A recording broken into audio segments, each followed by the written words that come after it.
Welcome to the Cypher Podcast, where we discuss all things sci and the paranormal through the lens of remote viewing. I'm Brett Stewart, accompanied by my co-hosts, Emily and David. And in today's show, we're taking a step back from our paranormal explorations to have a discussion about the skill that both David and I have been using to uncover these interesting stories and perspectives.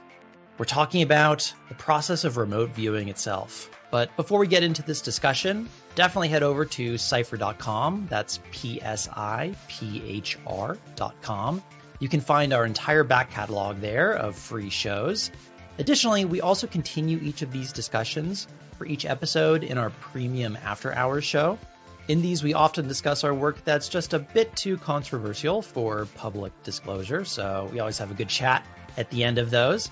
So definitely head over to cypher.com. Again, that's PSIPHR.com to get access. And even just by registering an account, you'll get a selection of our premium after hours episodes for free. So with that, let's jump into our main show today, which is all about remote viewing. Emily, you've been tasking both David and I with several remote viewing tasks, from Bigfoot to Caught Structure to Coral Castle, which has actually been a really popular one. But maybe a good place to start for this episode is to add a little bit of the human element here. Maybe how we each all got started in this field. So maybe, Emily, you could start us off. Yeah, thanks, Brett. So I think it's important for the listeners to get a better sense of where each of us is coming from in terms of our personal experience, our origin story, how we got into RV, and why we think RV is such a good fit for the topics that we explore on the Cypher podcast. So for me, I think it's really important to clear up what remote viewing is and what it is not. A lot of people do very different things and call it remote viewing. And what we're doing is quite a specific thing as a tool for investigating these kinds of topics. Yeah, I think this is a good show to have a discussion about our process on how we actually do the remote viewing, what our thoughts about the data are as a tasker and from a viewer perspective, and also probably how we got into it. I know there's a lot of people out there that have asked me how I've gotten into this field, but we certainly haven't really talked much about David and Emily, how you guys got into this. And I think that would probably add a little bit of the human element here on our journeys personally. I think maybe that's a good place to start, actually. Emily, how did you get into remote viewing? So for as far back as I can remember, I've always been interested in studying esoteric topics and things that were paranormal. For whatever reason, at a younger age, I was just feeling like there was more going on than meets the eye, that the reality that was presented to us in school and by our society wasn't really the whole truth. And as I got into studying these topics, I first of all realized that so many of them are not feedbackable. What we mean by feedbackable is that we're never going to know what is the true answer. There's ancient mysteries, there's all these stories we hear out there, but we're never going to be able to physically go and look at everything for ourselves. And so how do you know what's true? And there's a lot of really genuine experiences out there that people are sharing, a genuine strange phenomenon, and there's a lot of nonsense. There's a lot of people who are just making things up or have some sort of a psychological problem where they don't even realize they're making things up. And how do you sort that out? And I very quickly realized that with remote viewing, I stumbled into it by applying my own intuition organically to these different topics and stories with a high level of success. And I thought, wouldn't it be great if I could have a more formalized way of approaching these topics and being able to discern what's actually going on? And it turns out remote viewing is a great way to do this. And so I personally got really interested in remote viewing as a way of exploring these topics for myself without having to trust a third party saying, okay, this is what's really going on with the pyramids in Egypt or with this weird stuff on the moon or whatever we want to look at. It was a direct experience way of getting into these topics. That's really what drew me to this. Yeah, direct personal experience is where it's at, right? There comes a point with investigating these kind of things where you have to get in there yourself and experience it, because you can't take somebody's word for it. And in some cases, even if they told you the truth, the words aren't really going to mean anything unless you really go and experience that for yourself. Because this is, I suppose, the thing that's important to me about remote viewing is actually the inner aspect of it. You come to know yourself very well by practicing remote viewing. That may sound strange. We're not using remote viewing as a tool to investigate ourselves, but in the process of getting good at it, you have to get out your own way, and it really helps you to recognize where you're in your own way. So I actually got into remote viewing completely by accident. I realized I didn't understand how the world worked. I came to a point where the models that I'd been given or just picked up accidentally over the years actually didn't make useful predictions. They weren't good models of the world. So I knew I had missed something big, but I just had no idea what it was. So I spent months just going through every crazy thing I could find on the internet, going, maybe this is it, maybe that. And I was looking at some wild stuff, like all these really weird conspiracy theories that you would just write off. I was going, no, I will give them a chance. I will look at them and then reappraise them. And my conclusion was they were all pretty wild and pretty crazy. And then eventually the YouTube algorithm recommended to me Russell Targ's TED Talk. It's called Russell Targ's Banned TED Talk, but it wasn't actually banned. But it gets people to watch the video, right? So I watched it eventually after seeing it in the sidebar for weeks and ignoring it because it sounded kooky and dumb. And in the end, I thought, well, I've told myself I'll be empirical, so I'm just going to test this myself. And I expected it to fail because it's impossible, of course. But I was looking forward to feeling really smug and how clever I was when it failed. So I Googled like remote viewing targets and I went and found one. And I got a post-it note and I drew a few scribbles on it. And then I opened up the target to see what it was. And my scribbles lined up really freakishly well with the image that was the feedback. Much better than I would expect by chance. It was a bit of a oh shit moment for me. I had to do 50 more targets, I think, before I really believed this was happening, even though looking back at it, it was so way outside of what you would expect by chance. It was obvious that it was working, but it was more about changing my own belief structure. It really upended my worldview. So ever since then, I've been seeing how far you can push this discipline. What was the actual remote viewing task that you were given that convinced you there was something here? It was actually a really terrible target. It was not a target that I would give to a beginner now because it was a painting and the tasking was the Hanging Gardens of Babylon.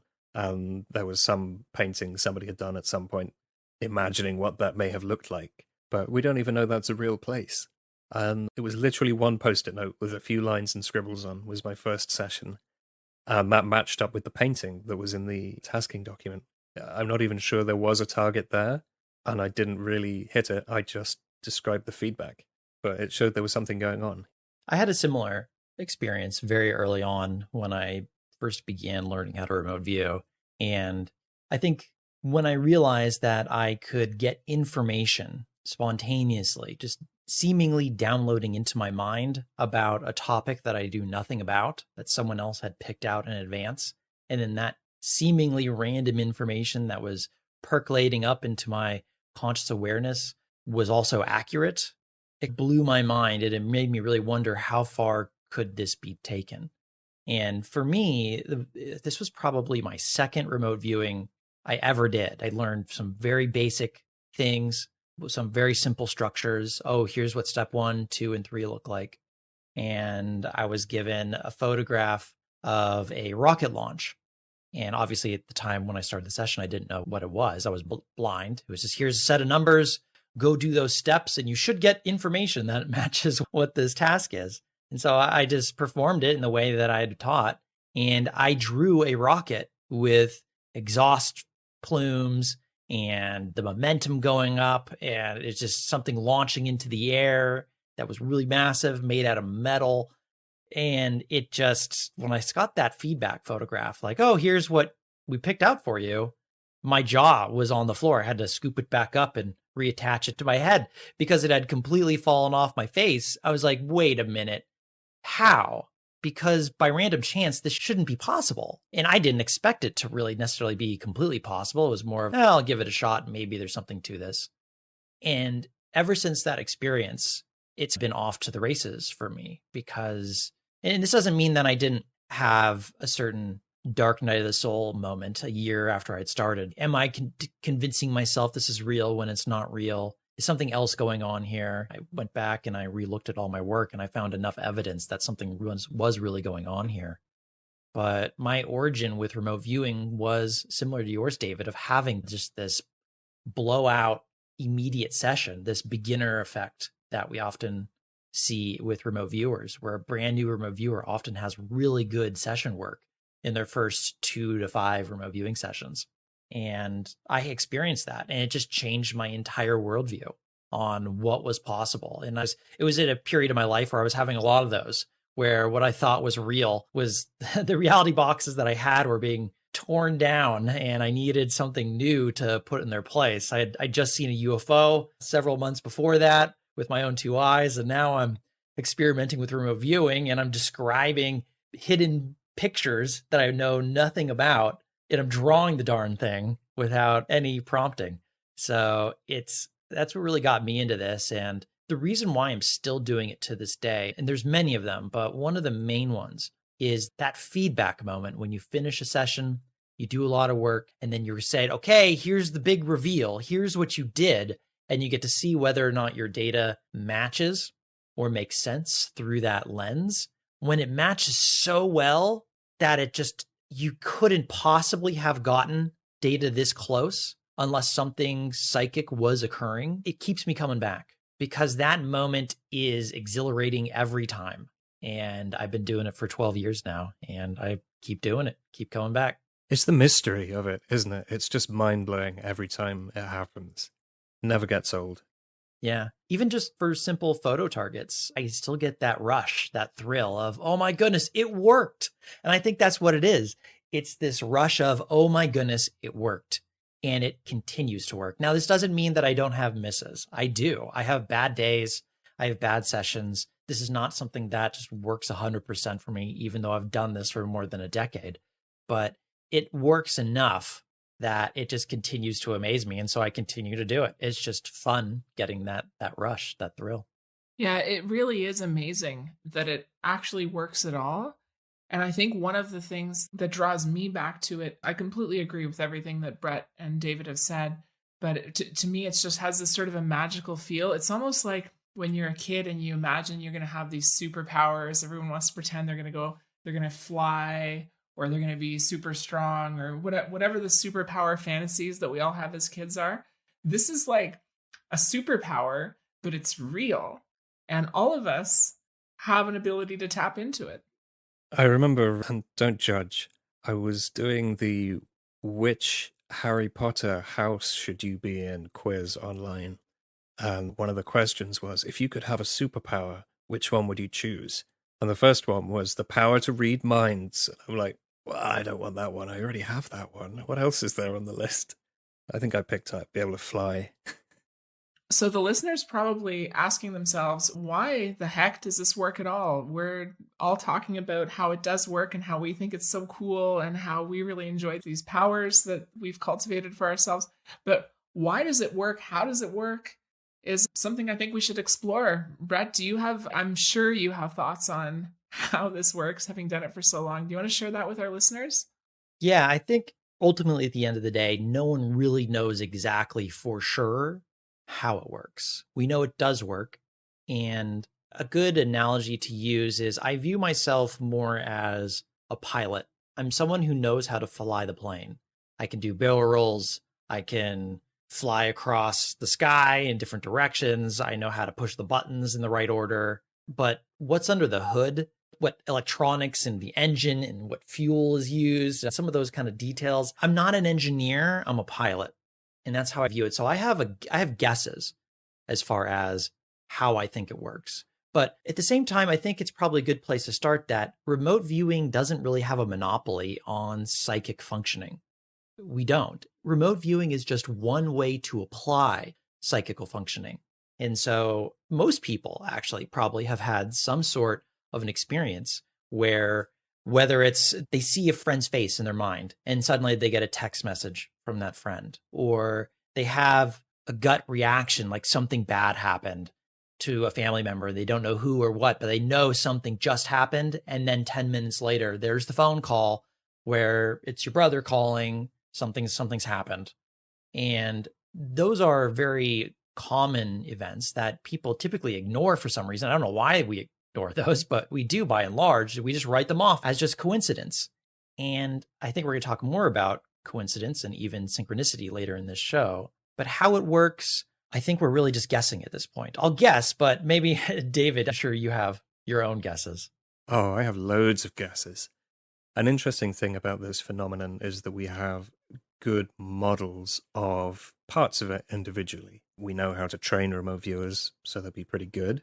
We model things about how our minds work with concepts like AOL, which stands for analytical overlay, and is your imagination getting in the way of the data. So we understand how individual parts of the process work, but we don't know why they work the way they do necessarily, and we don't know what's really going on behind the scenes. I think one key takeaway from the fact that remote viewing is real is that our awareness transcends time and space. So if we take our viewpoint for a moment outside of time and space and linear causality, if we assume the phenomena to exist in some kind of weird place that doesn't play by those rules, then we're really never going to be able to come up with a material view of or a coherent model that we can use as humans in our human understanding. There's no billiard ball causality to this, I don't think. Somebody, I can't remember who it was, somebody in one of the original research programs described remote viewing as just magic in a lab coat, which I agree with. Remote viewing is a scientific protocol around psychic functioning. We don't know how psychic functioning works. We have a very surface level modeling of how the thing operates, but not why. I think one of the big problems about really homing in on exactly how it works is that we really don't have a good understanding of how the mind works to begin with. And so certainly there's a lot of people that believe the mind is just a byproduct of the brain, and it arises out of this physical matter. It's not actually real. That's one of the common beliefs that exists in academia today. It's just like, you're not real. You're just a byproduct of the brain. And when the brain goes, so do you. And I think because that idea is so pervasive in modern thought that we haven't really explored enough into the mechanics of consciousness to say for certain why or how it works. And I don't think you need to actually know how it exactly works to know that it's real, though. And this is something that experimental science works with all the time, where you do one study after the next. We don't have a formula for how this thing works, but if I can put 100 different studies on your desk that say, here is evidence of this occurring, that is usually enough to prove that there is an effect here and it's worth investigating further. But the actual mechanics of it, the actual under the hood, under the surface, really, I think all we have are models. And until we have a better understanding of how consciousness works, it's going to be guessing, I think. The guesses are worthwhile, but I think it's still going to be a guess. So speaking of models, I think that really there's, as Brett alluded to, there's the traditional scientific model that most people who are calling themselves scientists in our mainstream society have, is that everything is almost like little Lego blocks of matter, right? So it's almost, if you think about, you're going to stack up all these different Lego blocks, out of that pops a building or a person. And then you can go as far down as you want to go in the little subatomic particles. But that's their model. They're saying we have these little particles that we can stack together and build everything. There is another model, and that is that consciousness is either at a different layer of reality, or even matter comes out of consciousness. So that you think about the world as, first and foremost, consciousness or conscious subjective experience, and then that actually forms what we call matter. That's another theory or another worldview. And I'm not really sure which one is accurate. It's hard to know what's true, but you can spot something that's wrong. And I call them atom stackers. The atom stacking worldview isn't correct because it doesn't include the full picture of what's actually happening. It doesn't predict anything in our actual reality experience. And I think scientists are starting to realize that. They're starting to realize that some of the theories we have, all sorts of really bizarre phenomena are occurring, and they have to have increasingly more strange ways of explaining what's going on without their models breaking. Yeah, you occasionally see a glimmer of it. There was a letter signed by a couple of hundred people a few years ago to one of the major journals, I forget which, saying, can we please have a more grown up conversation about consciousness? And can we stop pretending that the materialist paradigm is the only one to go through? And they weren't proposing any crazy ideas. They was just saying, we need to really broaden out here. And look, we're all scientists. There's hundreds of us. And we really think we need bigger, more inclusive models here. So I think a lot of people in mainstream science are interested in these ideas, but at the same time, they carry a huge amount of stigma. So it can be career suicide for people to go into this territory. I think a valuable avenue to discuss briefly here is, where is the data even coming from? So when I'm sitting down to do a remote viewing session, I'm sitting down, there's a number of different methods that I use. I can sometimes use a pen and paper method where I'm just writing down my thoughts in a structured manner, of one of the methods that I've learned. I have another technique where I'll do what's called an ERV session, where I'll put my body almost right on the border of sleep, and I'll have this VR like experience of seeing images and being in the actual scene. And I'm just speaking it really quietly into a microphone to record it, what my experiences are. So it's almost like a lucid dream to some extent. But there are a lot of ideas out there as far as where the data comes from. And even you just go back historically, these ideas exist in different religions and different religious practices, where you have this thing called the Akashic record. And where there's this library of information of all human experience of past lives and future lives and who you talk to. It's a little bit different. But I subscribe to the idea that there might be something like that, if not exactly like that, where there is a library of information. Similar to how if you have a video game, there needs to be a library of what goes in the video game. I feel like on some level of reality, there has to be an informational layer that for whatever reason we can tap into with our conscious awareness, which informs all of reality. And whether that's an Akashic record or not, I'm not sure, but it seems to be an informational layer. And so that's kind of the way I look at it. Yeah, I like to think about it as, if you think about your computer or your phone, and that's representing you as an individual, and it's connected out to the non local internet. And everything about reality is out there. And when you're remote viewing, what you're really doing is you're just downloading things into your phone from the internet. And of course, because you can download things, there's also the question, well, can you upload things? And I think we'll chat about that later, because there's definitely an element of that as well. But it's maybe that helps the listener really think about this as a useful model. I have a slightly different model, which is I like the video game idea there, Brett, but a video game has source code and it has all the assets and it has all these rules and everything. Right, there's like the movie The Matrix, where they see all that code on the computer screen. This is the information that is rendering reality, just like a video game is rendered. And my feeling is that informational layer is outside of linear time and 3D space. And the reason we can access it is because we're made of it. Everything is made of it. Everything emerges from that thing. So everything is connected to it. Like the world, the physical world we experience, I don't believe is primary. What is primary? It's something out there towards or even beyond that informational layer.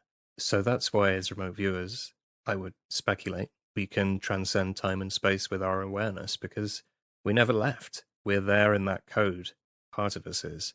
There's just this earthly part of us is also having this human linear time billiard ball experience where we listen to podcasts. But then there's another part of us. We always have a foot in the atemporal, aspatial pond of infinite information. And I think that also links in with some of the nuances we have when we try to use remote viewing to predict the future. It seems like the further out you go, the trickier it gets, and the more precise you want to be, the trickier it gets. So if in that data that describes the universe, maybe there's just a note there that says, in future, this is going to happen. But because the world hasn't caught up to that point yet, we don't know exactly how it's going to happen. Maybe it won't happen at all. You know, that this is a much more abstract kind of thing. And then here we are on Earth, working out the details. Things are coming to pass in a way where everything's materially interconnected and following all these familiar materialistic rules. So I think the informational basis of physical reality also doesn't contain all the information about physical reality, because remote viewing can be limited in terms of the level of detail we can get, which is often conceptual, it's informational. We'll say, oh, this person is wearing red clothing, or it reminds me of high-vis clothing a workman would wear, or something like that. But to pick the exact item out of a catalogue, very unlikely. It's almost there's a storytelling layer, right? And then we're the movie that got made out of the story. We're in that movie. Well, I think this brings up an interesting idea, which is actually fairly popular nowadays, which is that reality is a simulation. And this is why I think the video game analogy is potentially a really good one, because when you're looking at a video game on a television monitor or a computer monitor, and you see a little character there moving around in three-dimensional space, there's a big mountain way off in the distance, there's a town full of villagers doing all sorts of things behind you. That space isn't real, it's simulated. There is no distance there, there is perceived distance only. And what do we have in our own reality? It's just conscious awareness. We have the ability to perceive. That is the key attractor to all this. And so if there's something that exists a priori to that, which just simply means comes before, then perhaps all of this reality isn't as real as we really think it is, that there is something that comes before it that allows it to arise from it. And I think that's a really good potential model to explain why psychical functioning does occur, is because there is information that informs it to begin with. It informs the future, as David, you were just talking about. It informed the past, and it is informing the present right now.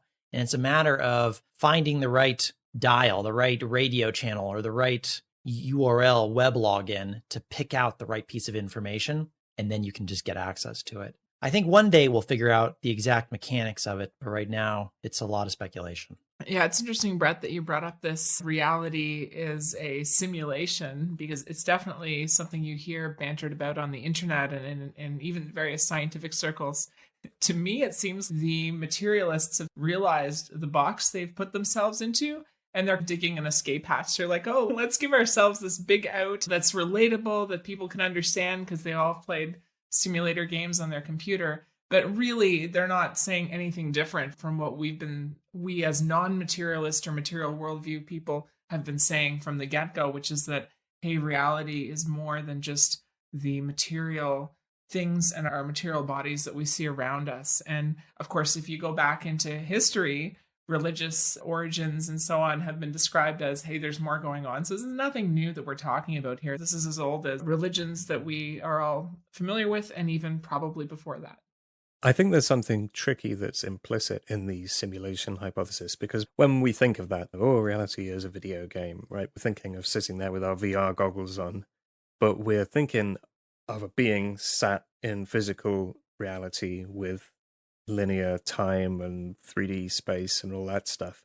So the idea that reality is a simulation, when we use that word, I think it's implicit in there that the simulation is being conducted in a place that is like where we live, that there's some other people who are in 3D space and linear time, and they've built a computer and are simulating us within that. That, I think, is wrong and just a ridiculous argument. It's a useless argument, right? We can't do anything with that. And I think that's a trick or trap in the idea of the simulation theory, in that what's really going on is not that there are people in 3D space-time building a computer to simulate us like the Matrix, is that the whole of reality, the actual box within which we're asking these questions, is the simulation. And outside of that, there is no time, there's no space. So I think the jump is bigger than that. Maybe the simulation hypothesis is like a gateway drug for materialists. I don't know. It's a fun thought experiment. Yeah, I don't really buy we're in an alien computer and we're all simulation and just another nuts and bolts web browser video game experience. I don't really buy that. I think what's more likely to me, or at least what resonates more with me, because we're all just speculating here, is that I do think the reality being a shadow of something else makes more sense to me than anything else. Where non-physical reality, where you're not dealing with matter, you're not dealing with nuts and bolts, there's more there. And then physical reality seems to arise out from that. And that includes time. And so that means that there's consciousness potentially that could exist outside of time. And wouldn't that be wild, where you're experiencing the future, the present, and the past all simultaneously? We don't have any perspective on that because it's not what our consciousness, we're on a roller coaster right now going one direction. But what if that wasn't locked in? What if that wasn't an immutable variable? So I think it opens up a lot of doors, if it doesn't exist, to why psychical functioning could predict the future, or why it could even go into the past. Yeah, I find a useful model for reality is almost like a sandwich. All of these layers coexist and are stacked on top of each other. And one layer or one ingredient in the sandwich is physical reality, and one layer is consciousness, and time is yet another layer. And who knows how many more there are? Probably lots. The occult traditions would, I mean, they perhaps wouldn't be a sandwich. I think their model probably only has bread on the bottom. So I don't know what you'd call that, like a deconstructed sandwich. But this idea of layers is very prevalent. We have at the very bottom, at the most base, complex, solidified, we have physical reality where we live. It's a pretty strange place, but at least there are awesome podcasts to listen to. And above this, we have the astral plane, which people say slightly different things about, but this is the idea of emotion and cognition regarding the relationship of objects and forms and things, but it's outside of linear time, and space isn't limited. It's not a world of matter. It's like the storyboard for the movie. And then above that, we have the mental plane, which is maybe like a blurb of the script. And above that, you get into the ineffable source, origin, God, if you like, stuff, which is largely unknowable. It's the idea is of source being an undifferentiated thing, which kind of shines this light, and as it goes, it differentiates and it gets more and more complex, and more things get added to the mix, and then eventually sufficient complexity has arisen that we find ourselves with all this time and space and all these other cool toys to play with. Taken to its extreme, that theory is, of course, that all of us are God just entertaining itself, which might explain why we can remote view. It's definitely an interesting theory. And ultimately, that's really all these are, is we take our best guesses at the information we have available to us. We try and piece them together in a sensible way and say, this is the best we can do. But funnily enough, none of those things actually are required for remote viewing to work. You can take a complete skeptic who doesn't believe any of this and thinks all of this is nonsense, teach him some basic steps, and he can hit a target. So speaking of skeptics, I think this might be a good place to switch gears and perhaps talk a little bit about the origins of remote viewing itself. It wasn't something that just existed out there for thousands of years. Certainly psychical functioning has been around the block for as far as anyone can remember, but remote viewing is something very specific, and it's a way to apply this type of psychical functioning. And it originated from, like we mentioned earlier, the Stanford Research Institute, and actually was applied by military intelligence. And maybe, David, I know you have a few things you could probably speak on some of the origins of this. Where does remote viewing come from? So I'm by no means an expert at the history of remote viewing. It's long and nuanced, and it being based in classified government programs, and the CIA is involved. There is much that is not known about the history of remote viewing. But very broadly speaking, for about 20 years, research which began in the civilian government associated or affiliated kind of world, people like Hal Puthoff and Russell Targ working with Ingo Swann to get this thing off the ground. And then over time, this got bigger and bigger. And it boggles me to this day to think that every year somebody went into a room full of their superiors and made a successful argument for them to renew the funding for the psychic spying program. Because these people who are like, oh, it didn't work, there's no evidence. Not only are they wrong, of course, but how could you possibly get your funding given back to you the next year if you hadn't produced anything worthwhile for 20 straight years? I think a lot of this was fear in those days, because there were reports coming out of the Soviet Union that they were using mind-to-mind experiments, and they were using telepathic control and all these types of wild psychokinesis, and the military industrial complex was like, oh no, is this actually real? It seems like the Russians are taking this super seriously. Quick, get someone on the case right away. And that's what started this ball rolling, where they spent tens of millions of dollars on ultimately a remote viewing program themselves. Interestingly enough, I think that the Soviet Union actually didn't have a very formalized psychic research program at the time. So it's one of these kind of chicken and egg things where the Americans had heard through the grapevine or through intelligence that the Soviets have this, and since they have it, we have to have it too. And then, interestingly enough, once the American program really took off, then the Soviet spies said, oh my gosh, the Americans are into this. We can't let them get ahead of us. And so then theirs actually started in earnest. So it's funny how it's really unclear as to where this all began, but it was basically because there was this Cold War going on and the other side perceived that we don't really believe in this, but since the enemy seems to believe in it, we need to look into it ourselves. And they kind of tricked each other into starting this. It's funny how that worked. Yeah, it's pretty interesting, that reactionary event that occurred. And this was in the early 70s, I believe, when this started to happen. And the powers that be in intelligence reached out to the Stanford Research Institute. So that would have been Hal Puthoff at the time, who was a really well-known laser physicist, among other things. And one of the original stories that I've heard is that there was a newspaper article about Ingo Swann, who's considered the father of remote viewing, or the godfather, perhaps, depending on who you ask, but that he was doing experiments with plants about seeing if there's consciousness in plants. And Hal Puthoff reached out to him, and one thing led to another where they started working together, because Hal Puthoff wanted to see whether or not working with a talented natural psychic would produce results that could be used for ultimately intelligence gathering.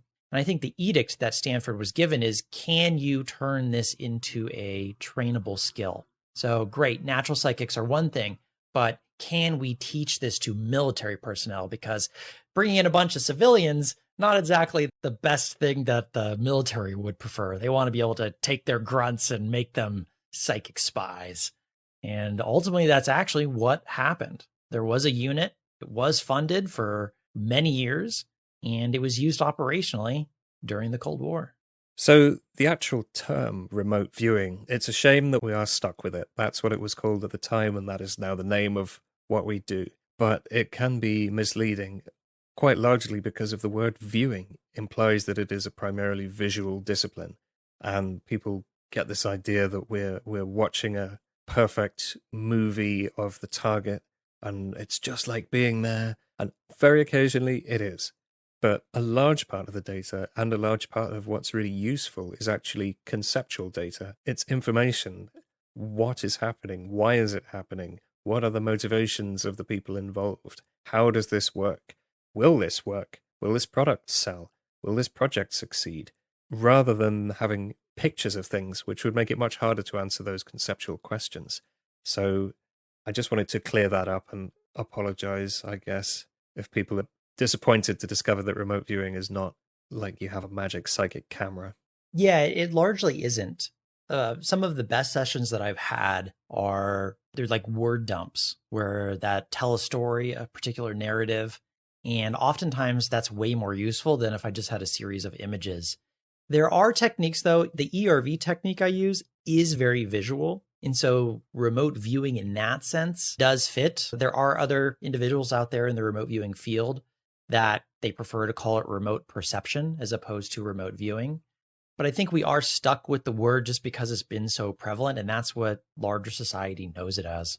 Brett, I believe you coined the term technical intuition, which is actually my personal favorite term for remote viewing, because that's really what it is. It's a form of intuitive ability that has a very technical prescribed methodology associated with it. So I think technical intuition is a perfect way to describe what happens or what we're doing here.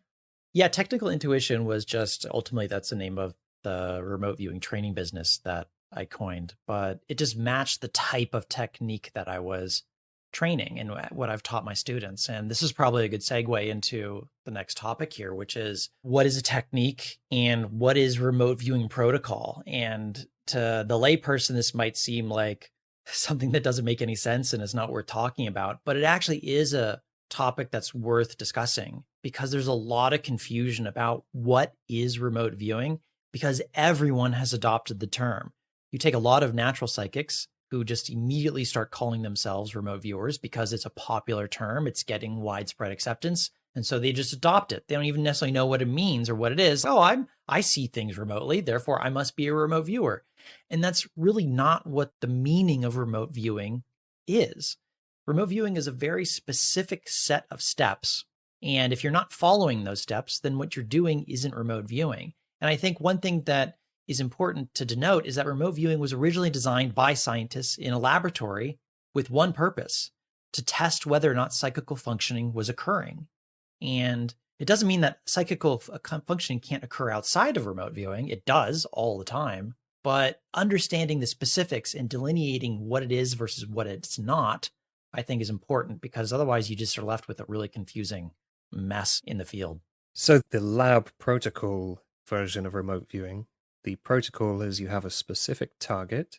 So somebody has put a photo in an envelope or something. You view that target, that specific target, on purpose. You are blind to it. You know nothing about it. And then you record your perceptions. Once you've finished your session, you've finished recording your perceptions, then you get feedback where somebody will open the envelope and show you whether you hit the target or not. Now, that's the very strict lab version of the protocol, which is actually somewhat impractical for day-to-day use. So, for example, blinding. We always work blind. We never know what we are supposed to be describing because our imagination will get in the way. If I ask you, use your psychic powers to tell me about Atlantis, what is going to come out of your mouth? It will be that Disney movie that you saw when you were a kid. It will be a whole bunch of stuff that you can't differentiate whether it's real psychic data or it's just imagination or knowledge or memory or assumption or you making stories out of you stringing things together. It muddies the waters tremendously. However, we do occasionally use something called front loading, which is where we tell the viewer a little tiny bit about what they're going to remote view. So we might say the target is a missing person. Find them. And this isn't because the remote viewer needs help or clues. It's to save time, because they could very well tell you the target was a missing person after they've done 10 or 15 pages of work and wasted a couple of hours of their life on it. You just want the operationally useful data. And because you're not giving them any information that they can give back to you, or that you're not giving them any information about the actual target, you're not telling them who that person is or where they were last seen or whether they were getting into a vehicle or what. You just say, I want to find this person. And then the viewer can go through their toolbox and apply the relevant tools to find a person. Otherwise, they're going to waste a lot of time just describing the target. This applies really well, I think, in cases where there's a concrete target that is known to be either physical or that there's, as David said, we have a person, we want to try and find this individual. What's interesting about the topics that we inevitably end up covering on Cypher Podcast is we don't actually necessarily know everything about the target prior to going into our remote viewing work. And so as a tasker, I have to very carefully craft the actual task in order to not bake too many assumptions into what we're actually looking at. Where a classic example of this would be when we looked into Olympus Mons. I won't have any spoilers here in case someone hasn't listened to it yet, but basically I went into that looking at a particular esoteric or alternative explanation for its creation, and I had my own biases going into it. But then it turned out that the data actually led us to a place I hadn't even expected. It was even stranger than I had first realized, and I already was expecting it to be strange. So it's very important going into the tasking sometimes to be as generic as possible and not preconceive what we're going to find. That is super important. It's surprisingly tricky to craft taskings which are permissive enough if something you don't expect is going on, that you're going to allow the viewer to report on that. Say, for example, there's a strange light in the sky, and you say, it's a UFO, and then you task your viewers, describe the pilot of the UFO as seen in this video. You don't know that it has a pilot, you don't know that it's an aircraft. All you saw was a light in the sky, and suddenly You're assuming that it has pilots, and now you want me to tell you about one of these pilots? This is maybe a bit of an extreme example, but we have to be really careful to be generic and to really examine our taskings and ensure that there's none of our assumptions about the phenomena we want to describe have made it in there. Yeah, and it's not just, oh, it's a light in the sky. Maybe it was a drone, but it's even more difficult nowadays because of photo manipulation and video editing, where you don't even know if the source material is real to begin with. We have deep fakes that are occurring now, and it's only going to get better as AI gets better. So whether or not even what you think you saw online, and you're saying, oh, what is this picture? This picture was taken by a reliable source. How reliable? And how can you know? And the interesting thing is that when you remote view these kinds of tasks, you often actually get the overlay of this is someone trying to befuddle others. They're trying to pass on a lie. That will actually show up as the remote viewing data first, and then maybe you'll get what the lie was afterwards. But it's very challenging. And so as a tasker, yeah, Emily has to be really careful on how she's framing this and not make any assumptions. And so even before we set up these projects as a remote viewing project manager, you have to take the idea and try and poke as many holes in it from all these different angles. What if my assumption here is wrong? What about from this other angle? Could that be a reason why this question is just completely nonsensical to ask? If I give you a remote viewing task, describe my youngest child, but I don't have any children, where are you going? What's your remote viewing data going to give? And sometimes it gives nonsensical data. Sometimes it gives a story that isn't real, and it's describing a story that the tasker actually wants to occur. There's been research that's been done with remote viewing where their viewers have actually described something that was in someone's imagination. Yeah, it can be difficult to differentiate between imaginary and real targets. As an experienced viewer, you can probably do it. But if you have a tasker who has a real burning desire to discover that one theory they hold is true, they really value this theory, then that's really what the viewers are being tasked with. The viewers are being tasked with, be my psychic wish fulfillment machine. Tell me what I want to hear. And some viewers will do just that. I do wonder, on another note though, Brett, if you tasked me to view your youngest child, I'm pretty sure I would describe your cat. Could be. So, to David's point, as a tasker, one of my challenges is to try to be as detached from the outcome as possible. So, I have certain topics that I'll end up choosing for us to investigate as a team, but I try not to have any, to the extent it's possible, any preconceived notions or biases, or at the very least, if I have those, also be open to finding out something completely different or having my biases challenged or even them being incorrect. And I think that's part of what a good tasker should do, is actually not, when they're creating this task, it's almost like setting an intention for what the remote viewers are going to look at and making sure that you want to discover what's actually true about the target as opposed to what you'd like to find. And I'm not certain that's something that all taskers do. So I thought it would be worth mentioning here. Yeah, tasker bias can be a big problem, I think, where it overlays the actual work. And so being open-minded and non-committal about the outcome of an experiment is a very good idea when it comes to remote viewing. This is why in a lot of cases, different project managers do double blind exercises where the actual individual who's tasking the viewers and looking at the work and giving them follow on to do more, they also don't know what the remote viewing task is, just so that they can't accidentally give away what the actual task is during the process. One interesting way of phrasing the tasking in order to investigate these mysteries, which I think John Vivanco described this, is to structure it as describe the events of such and such a time and place so that we can clearly understand whether this theory is correct or if not, what happened.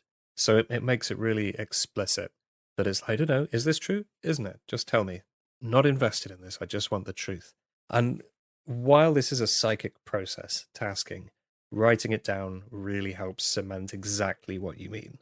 And I think what this demonstrates is that being a remote viewing project manager is actually a skill in and of itself. And so you have to have a critical disposition towards how you construct an actual project. but you also have to have an understanding of what remote viewing data actually looks like, and even which methodologies that you are working with, what your viewers are using. Remote viewing is a series of steps. It's a preset task. It's given to a viewer blind, meaning they don't know what it is. They then run that. And then at the very end, they come back around and discover, okay, let me look at the feedback. Did I hit or did I not? But how the viewer goes about it actually changes. There's lots of different ways viewers go about it. And this is what's referred to as the remote viewing method or technique that they're using.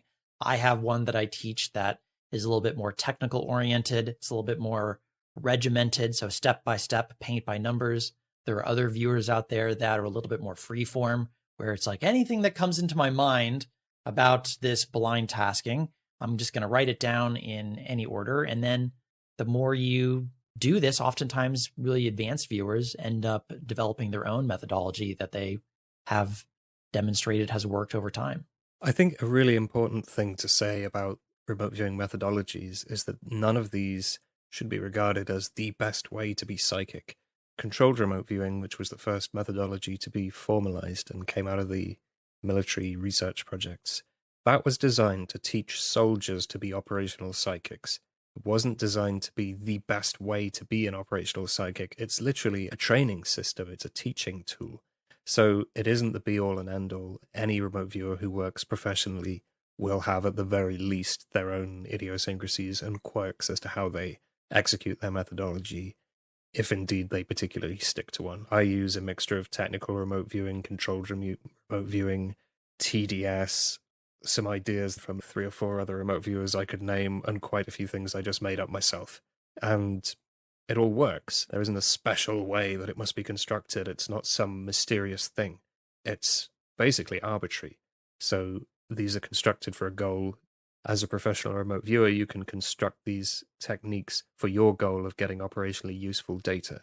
As a teacher or a student, you construct these techniques for your goal of effective learning. David, would it be fair to think about this, just for the benefit of the audience, as almost like a template? So when you're looking at these formal methods you've described, CRV, TRV, and so on, these are just templates that other people have discovered kind of work, but they shouldn't be taken as the only way to do things, or that you have to exactly do it this way or it won't work at all. Is that a fair way to think about it? More of a template as opposed to a you must do it this way?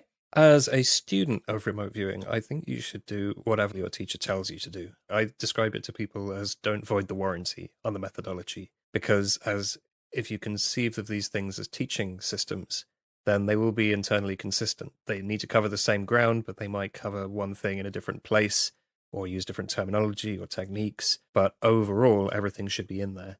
And sometimes students like to chop and change and go, oh, I don't like doing this. I'm going to do something from a different methodology, which is all very well and good from an operational point of view. But from the learning point of view, there's a lot to be said for just do the whole thing coherently. And once you master that, learn another one. That's fine. It's not that one methodology is the best. It's that following one very rigorously is a really good way to learn. And it doesn't necessarily matter which. I've actually seen instances where students that they start with a particular remote viewing method, they do it for a little bit, but then they get bored and they want to learn another one. And then they start mishmashing the different techniques together, and their performance actually degrades quite a bit. And I'm 100% in agreement with David that I think if you're learning from someone who knows how to do this, learn their method and stick with it for a while until you've put 1,000 hours into a technique and you've really practiced it and you've mastered that one technique. You probably shouldn't move on to the next one because you're just stunting your own growth. And I think that there's a learning process that goes on not only on the awake and aware conscious side, there's also a learning process that goes on that you don't see, that's occurring under the hood. That how does this information percolate up into your mind spontaneously as you're prompting it with these steps? And if you keep changing that, then you're constantly trying to rewire what's going on. And there's actually, I think, a really big pitfall that a lot of people fall into in the remote viewing community, where they start with a remote viewing technique and then they have a really great relationship with their mentor, but then they are told or been led to believe that their technique is the best and that no other techniques are as good as this one or the one they're teaching. And I think this has actually caused a lot of unnecessary drama, first of all, in the community, but I don't think it's true. I think if a technique works, you should judge it on the results of the technique and of the viewer. One is not necessarily or inherently better than the other. There are value adds to each, but to say this is the only way to do it, I think really does a disservice to the remote viewing community and those that are really trying to learn it. So my takeaway from what both you and David have just described is that from a student's perspective, it's important to follow your teacher, and your teacher will have a particular way of doing things that works. And until you've mastered that, don't try and reinvent the wheel. However, simultaneously, it's important to keep in mind that there isn't one way that works and all the other ones are bad. You have to be okay with multiple things working, but as a person who's maybe a novice, don't try and come up with your own. Follow the paths that others have taken that have gone before you, and then be open to changing and adapting things to what works for you over time. Would that be a fair way of characterizing it? Yeah, for sure. I think a helpful analogy here is like learning a musical instrument or a martial art or something, right? If you want to become a musician, you don't take up learning piano and flute and percussion and harmonica and tap dancing all at the same time.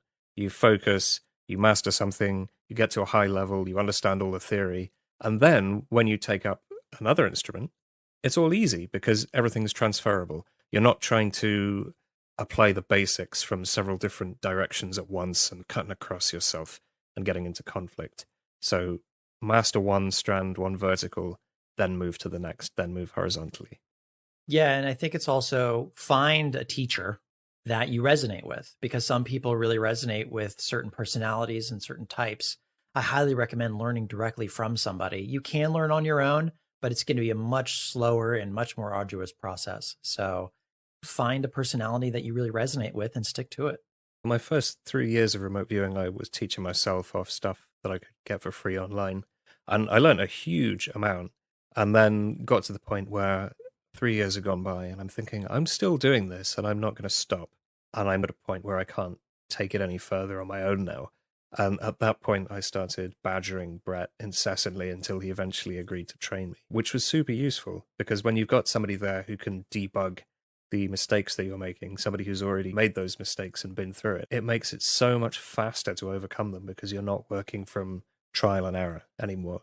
So it's super valuable. But I do want to make it really clear, people, I didn't spend a penny on training or do anything formal for 3 years. There's so much you can achieve on your own with no money and not too much time.